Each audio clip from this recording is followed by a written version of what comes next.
Oh, hi. Welcome back to the continuing lecture in investments. So, to continue continue on from where we left off, uh, basically, I'm repeating, this is already, what you saw in the previous session. Um, the algebra of the regression line. And of course, we are, it's quite understandable why it is, expressed this way, um, because the expected excess return on del given, given, market uh, excess return, it is, basically, it depends on alpha and beta times uh, uh, market's excess return. Well, then, it goes without saying that variance of the variance of the individual asset Ri is equal to the variance of alpha and the variance of beta times Rm and the variance of the residual. But again, variance of alpha is zero because, it is not if. Variance of alpha is zero because alpha is a constant. I think I should, rewrite this a little bit.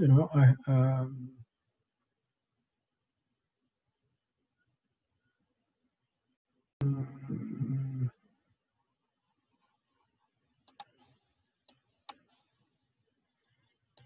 ugh, cannot.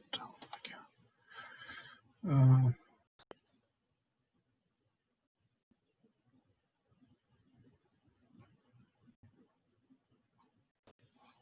yeah.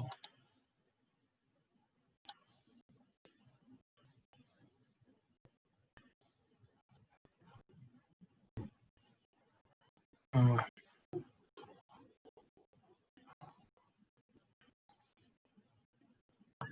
so. Oh no no no no! Wait, don't do that.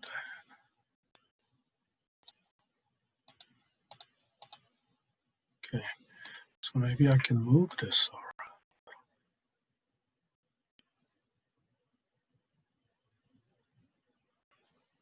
Huh. This is not what I expected. I'll have to rewrite everything.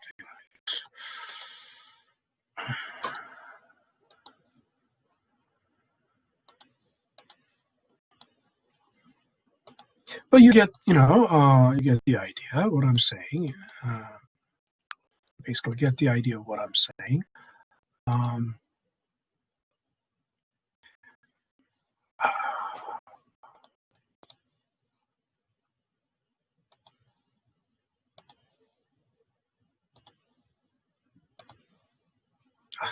this requires rewriting everything.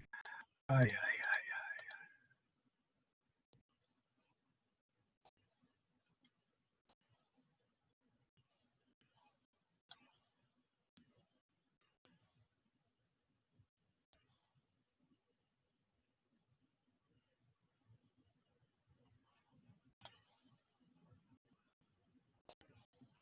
So variance of, this is,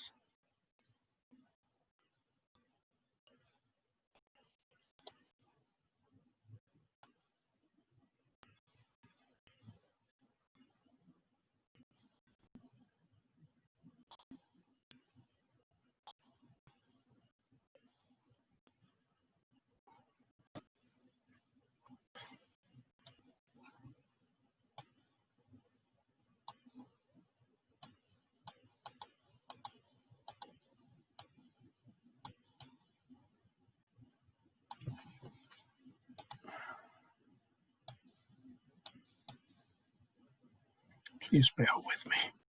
This is not easy. I'm doing my best to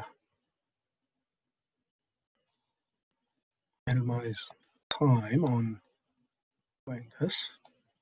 Maybe I should have done it before.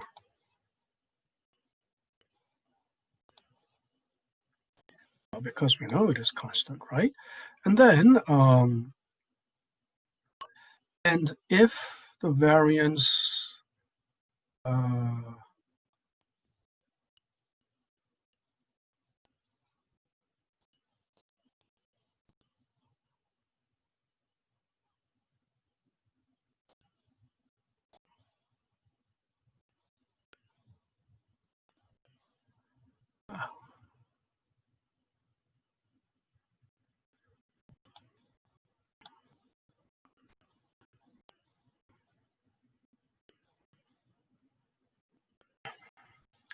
and if the variance of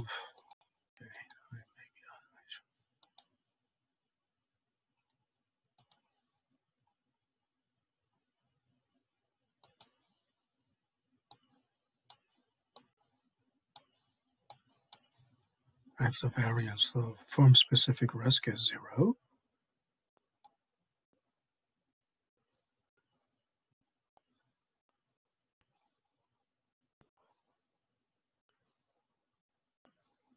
okay, then the ratio of systematic variance to total variance will have to be 1. Makes sense? Because there's no alpha. Basically, systematic risk is, the ratio, which is called, R square. This ratio is basically the R square means what? It's the systematic or explained variance, right? It is called explained variance because it is explained by variance of market excess return and beta, right? Which is systematic risk.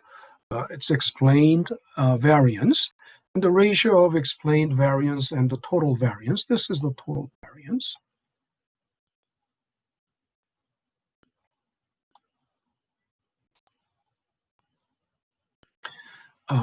It will be exactly 1, right?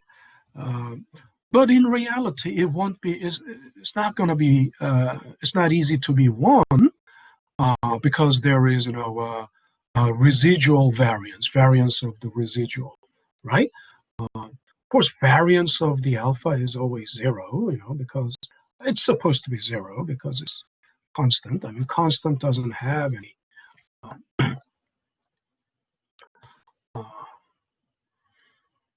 Now,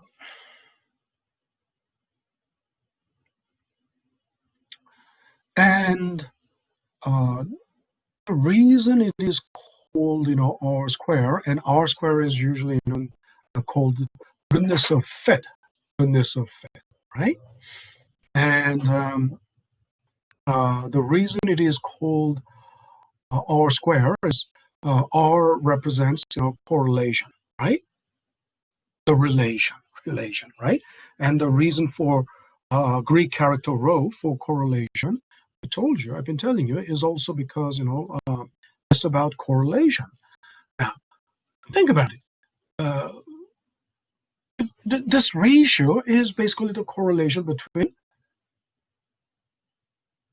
systematic variance and total variance. And if it is 1, there's a perfect correlation, right?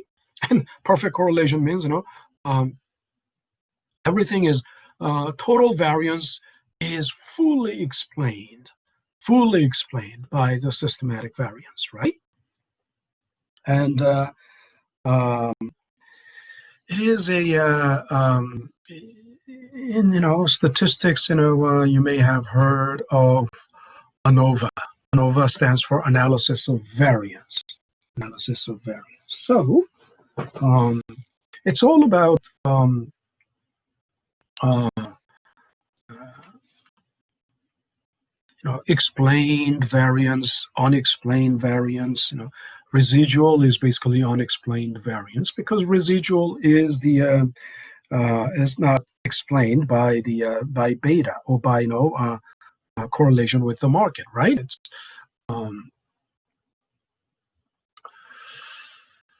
and that means total variance, right?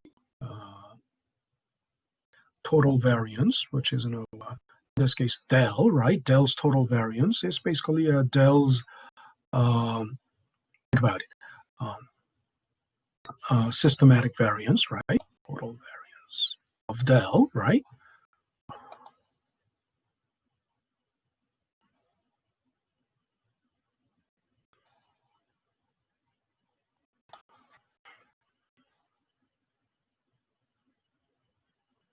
Right? Del's total variance.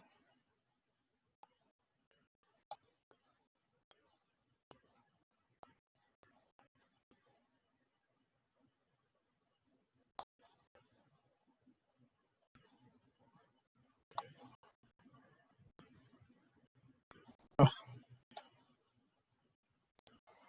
total variance.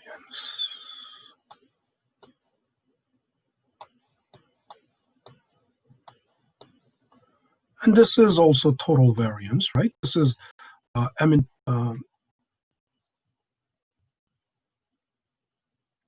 right? Systematic variance plus residual variance, right? Uh, that is, that's basically total variance, right? And then, how do we? What does this, uh, before we, this is an important, concept uh, uh, that leads us to a single index model. Before we do that, here's, a graphic representation of the difference between alpha and, epsilon or arrow terms. Basically, what does TSS has total sum of squares? Sum of squares is what? That's the variance, sum of squares. Remember, variance is sum of squared difference terms, right? Sum of squared difference terms divided by n minus one. Or with probability, it's sum of probability times squared difference terms, right? Or deviation, right? Squared deviations. So that's like total variance. ESS is explained sum of squares or regression sum of squares. Explained by regression, right? And USS is unexplained sum of squares or error sum of squares. Right? Error sum of squares, right? Exactly. Variance, right? This is error, and this is alpha. Alpha is uh, alpha is basically uh, residual or unexplained some unexplained term when x is zero. In other words, market uh, x-axis, x variable is zero, right? You can tell also, from this residual or it's also called arrow sum of squares or residual explained sum of squares, or I'll have to rewrite it. But residual sum of squares, right?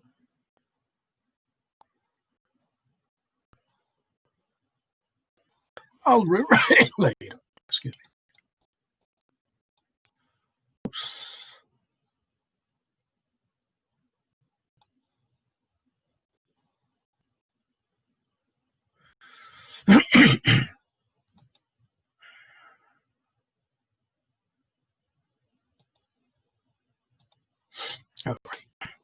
So, you can tell, so that unexplained sum of squares or arrow sum of squares is total sum of squares. I guess I better write it. This is not right. Yeah. So you can say, let's do it this way.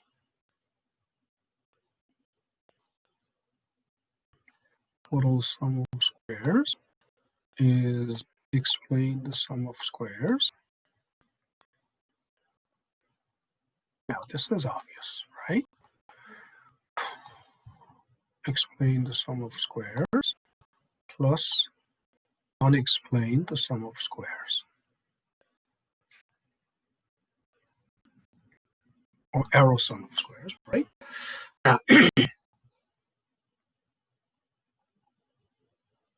And there can be, the different, regression,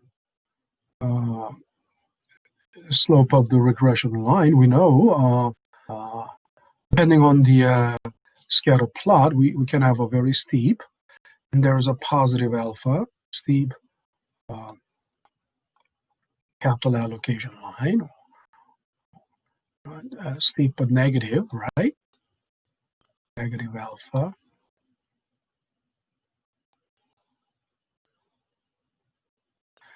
Still, they have positive correlations. All these have positive correlations except these two. R7 and R8, they have negative correlations, right? These are flatter compared to this. And this is, very steep. This one is very steep with, negative vertical negative alpha, right? Positive alpha.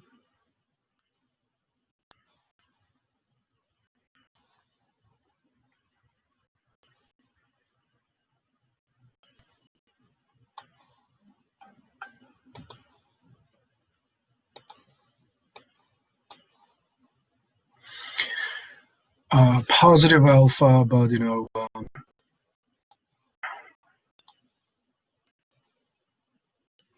negative slope, right?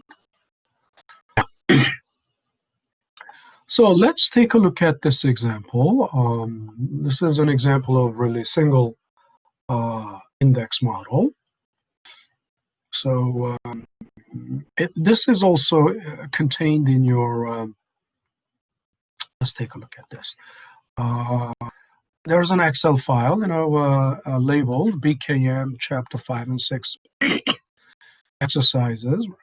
And let me switch to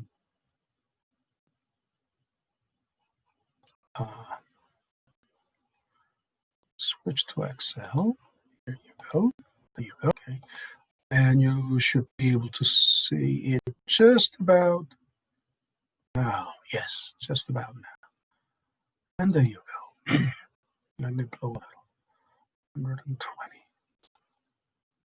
Maybe 100, still at 100, you can see it well, I believe. Let me see. Yeah, okay. I guess 100 will do. 100%. So basically these are, we are looking at two companies, ABC and XYZ. I don't know what their correlation is like, but we will check the correlation later. And our market portfolio, S&P 500, and our risk-free return. The reason we have risk-free return timeline over 10 years, right? The reason we have risk-free return is for what? We want to find excess return because it's regressing excess return over excess return, right? Market excess return. So excess return on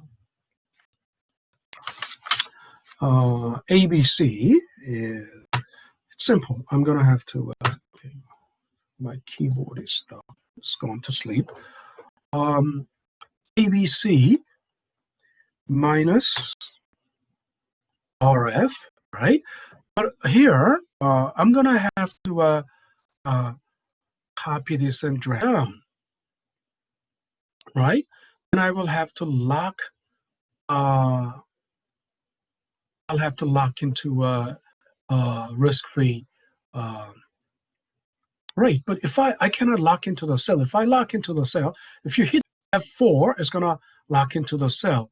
And then, you know, as I drag it down, this cannot change, right? Risk-free return cannot change. So what do? I can lock only the column. Column E. I can lock in column E only, right? And don't put any dollar sign in front of the row. The row is not locked, so row will be row number will free to vary. And then I'm going to do that for XYZ and S&P 500 as well. Okay. Now I can just drag it down. There you go. Okay. Now,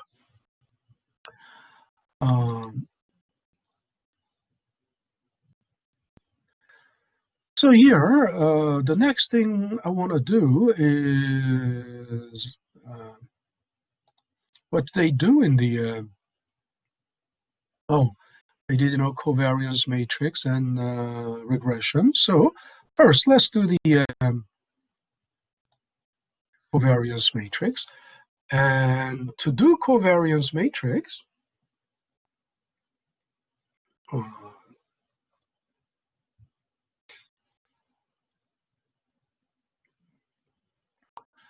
we have, you know, a function. You know, if you go to if you click on function, right, and whatever Excel will by default bring up, you know, on top of the menu, right, it will bring up the most recently used function.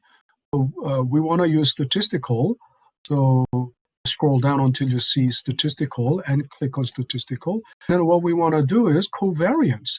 So there's covariance. There's even correlation there. It's in alphabetical order. Covariance, and you see two, covariance.p, covariance.s.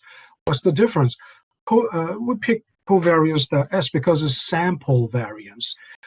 It's not population. I mean, company ABC company or XYZ may happen around.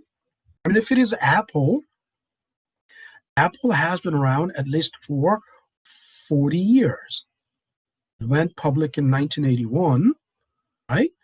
And then, you know, so it's been around 40 years. And if we have all the data, if we collect all the data, I mean, if this is annual data, there will be at least, you know, 40 annual data, right? S&P 500 has been around at least 400 years, you know. If I collect, you know, all the data, compile all the data within the, you know, all the available data, right, from the time it existed, and that's population, but it's only 10-year sample data, you know, data group, sample group. So it's, you know, we have to use sample variance. Variance, covariance, basically, you know, we know how can do covariance, right? Standard deviation of X and standard deviation of Y. But then, you know, we can do that. We can do it, you know, one by one. We can find, you know, standard deviation of ABC and XYZ, 10 terms, you know, find the product of them, you know. But, you know, it takes too much time. So what do? We'll just, you know, use this function, and it's asking for array 1. And this is array 1. Then enter it. And array 2. This is array 2. Don't include, row 13, because row 13 is average, right? Now, then this is what? Oh, no. That is, this is the covariance between ABC and ABC, which is, actually, then covariance between ABC and ABC is what? It's just variance, isn't there? A self variance. Are we doing it right? No. Why? Actually, that's okay, but we are interested in, the covariance of the excess return. Okay, covariance of excess returns, not the. Okay. I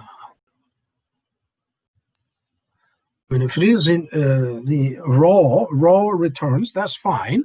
But we are more. We want to have. We are more interested in the covariance of the excess returns. So again, covariance sample, and it's, think about it. This is like self-covariance. What is self-covariance? Variance, right? There you go. Now, what is the covariance between ABC and XYZ? ABC and X, Y, and Z. Again,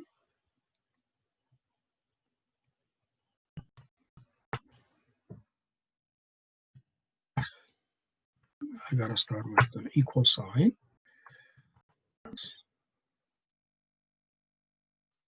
Now it's covariance between that and XYZ. There you go. Now, variance of XYZ, so a self-covariance, right?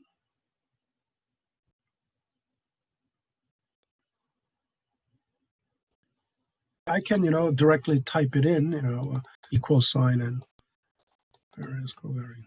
But, so I can do it this way. Array 1, XYZ, excess return on, also excess return on XYZ.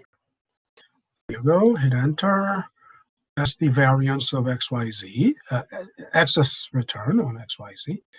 Now the variance between, covariance between A, B, C, and S&P. Again, I'm gonna just variance.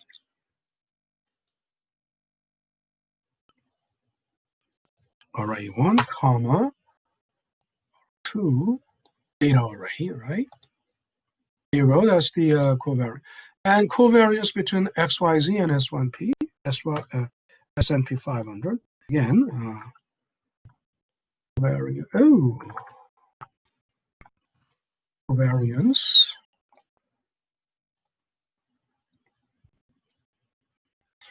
of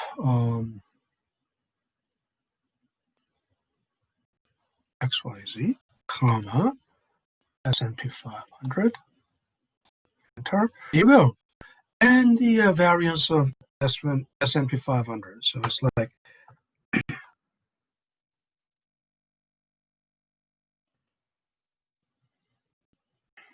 self-covariance. There you go. That's the covariance matrix and correlation. And we can verify this later because covariance is standard deviation of X times standard deviation of Y times correlation between X and Y. So we can check later if we find correlation. Now, correlation, we can also use. Yeah, there you go. It's a bit, pesky because, you'll have to do it one by one. But later, I'm going to show you how it can be done in a single. Now, think about it. Correlation of ABC with ABC, self-correlation. What's it going to be? We know the answer already. It's going to be 1. It will have to be 1, regardless. There's no other way. It has to be 1, right? If it's not 1, then The world is Rome. Oh, no, no, no. Why it's like this?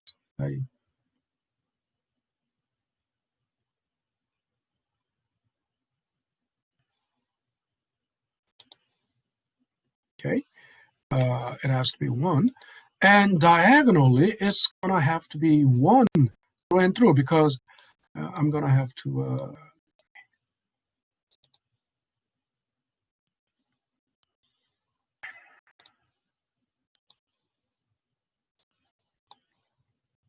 okay, now font is much better now. Okay. What about X, Y, and Z? Again, let's do that. And we know it's going to be 1.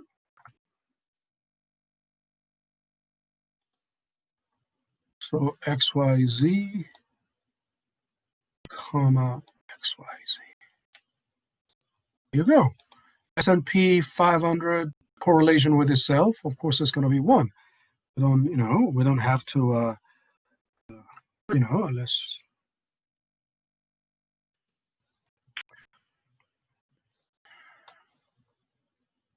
But you might find this a little tedious, because you are doing, if you have to do it one by one. I will show you later, how it can be done in a single shot. Again,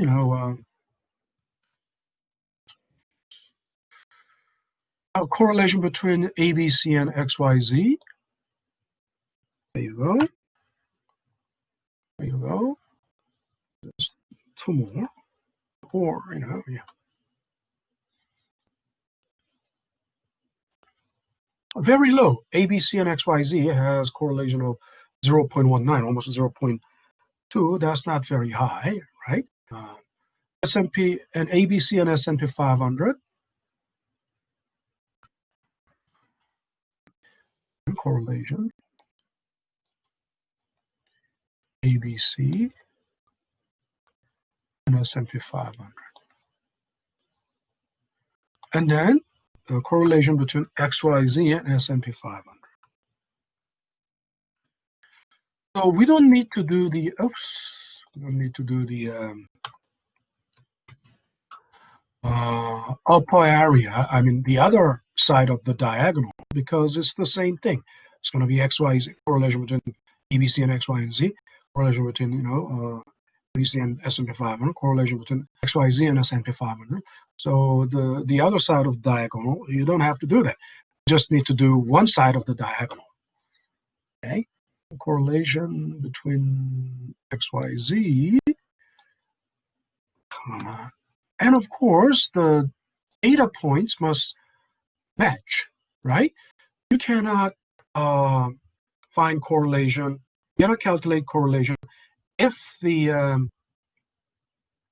you have uneven number of data points, right? You will have to match them there. So this is correlation matrix. Again, let me show you how I can do correlation. Your computer, your Excel, probably didn't come with. I mean, it's just not showing. But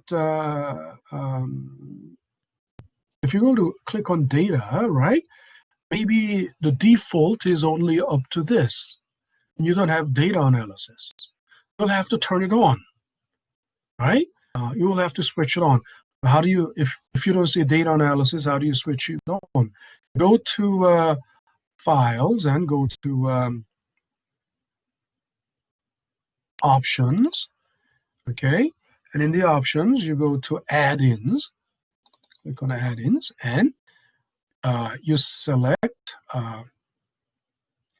there's an analysis tool pack, right?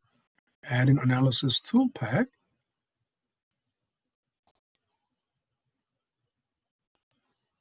Okay. You hit go, and you add all, check all of them, basically, check all of them. And probably you don't need Euro currency tools or Visual Basics, but at least, you need to, it's better to check all of them because they will come in handy later. And if you, okay, and then you will see, if you click on data, you will see solver and data analysis there. Okay, and then once you have data analysis, it's going to open up a huge, treasure trove. It's going to open up a new, completely, new dimension. So let me go to now data and click on data analysis, and now correlation, right? Okay, you can just, yeah, including, even including, label, okay, highlight all of them, and then just make sure, just check this box, labels end of first row, okay, so that, Excel will understand, the label, and we're gonna have to designate where the output should be printed out, so output range, and then you can select just one cell, hit OK. Output range will override exist. No.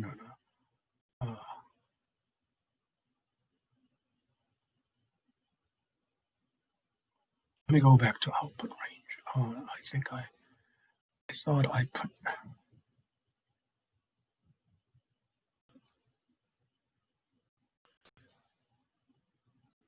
I don't need help. I'll just cancel, and I will put,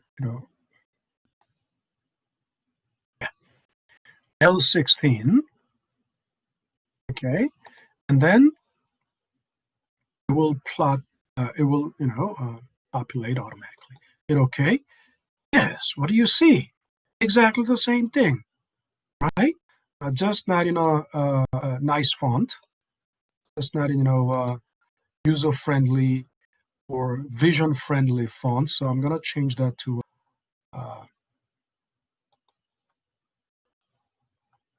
vision-friendly font, and also put a borderline. Okay, and you might wonder, the decimal places are not as extensive. Yeah, you can just increase decimal places. You see,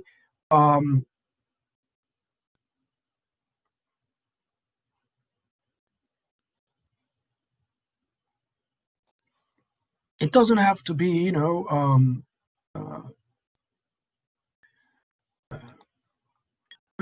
this is default, number of digits, 4 digits, but you can extend it. You can expand it by, going home and, use, right, increase decimal. But, without doing that, from here in the formula bar, you can already see what's in there, right? And now we are already out of time. I mean, we will have to run regression to find beta between, but we are out of time. So we're gonna run regression in the next video, okay? In the next session. So I'm gonna stop recording here, and I'm gonna see you guys in the next session.